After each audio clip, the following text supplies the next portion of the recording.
Hello, I'm Fleur. I really love painting fruit, flowers and vegetables, especially ones like this that we've grown in our garden. I like painting them in watercolour and acrylic, and when I first choose a piece of fruit to work with, I often make a quick sketch.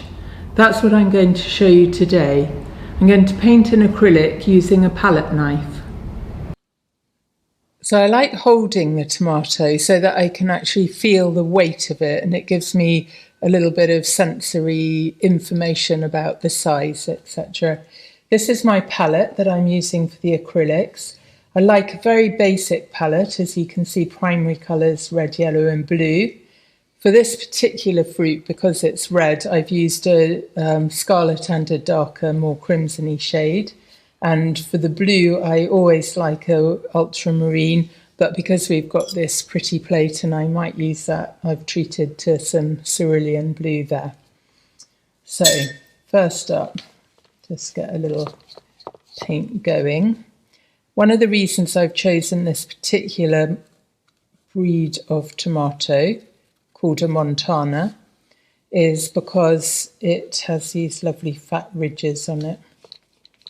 And I'm just going to mark those in so that we get the size going within the frame of the page.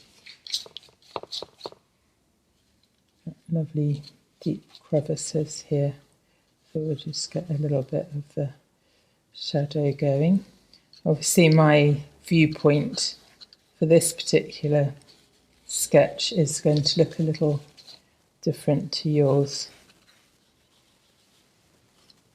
The light just sits very nicely on the shoulders as they burst round the edges at the top here, forming a lovely deep core where the stem arrives.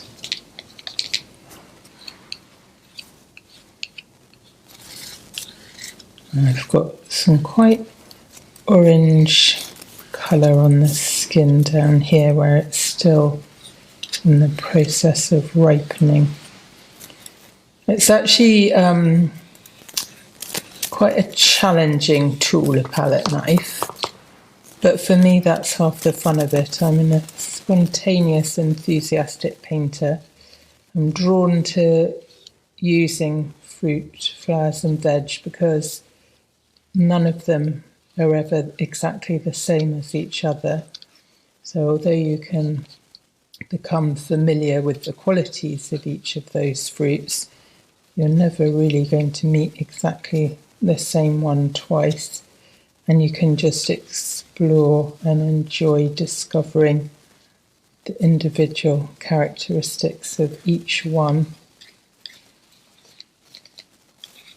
And I just want to get nice rise there, and in a minute we can address these little highlights sitting on its shoulders.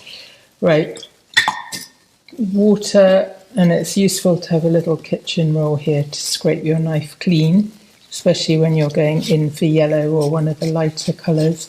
I like mixing up my own greens whenever I can. Occasionally I will resort to a ready-made green if I meet something a bit unusual in nature. I recently did an artichoke and that needed a different colour, but these tomatoes have this lovely blue-green anyway, so that mixes very naturally from the ultramarine. Mostly I use the flat of the blade, but you can see here I'm just trying to get a nice little sharp edge going, like that just shows this frisky, playful twist that the leaves make as they come out of their central core. And that lovely piece there just drifting over the outside of the tomato. I'm not worrying too much about the exact likeness in terms of any kind of measuring or anything, because really I'm just learning the characteristics of this particular fruit, and probably I'll be using this sketch at some stage for a slightly more involved painting.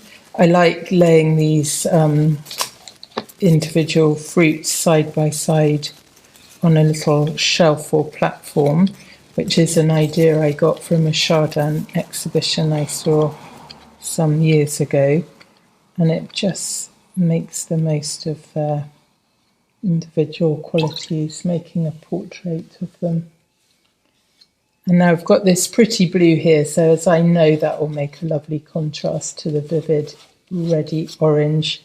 I'm just going to lay a little down so that we give this tomato something to sit on. As you can see, I'm taking artistic license because I'm going to continue to hold this particular one. But as my light source is over here, this will remain lighter and brighter, and this side will just give it a bit of self-coloured shadow just to show the weight of that lovely plump chap sitting there on his little shelf. So here's the finished little sketch that I've just been showing you, and I thought that you might like to see what I meant about the fruits sitting on a shelf together. It's a very exuberant pair of tomatoes that I did earlier in the week, and while I'm at it I thought I would show you these pears, which I would often treat in the same way, and see if you can spot the difference. One of them is not a pear. And this is the artichoke that I also mentioned earlier. I absolutely love this unusual purple colour, and I did need to use a ready mixed purple paint to make that.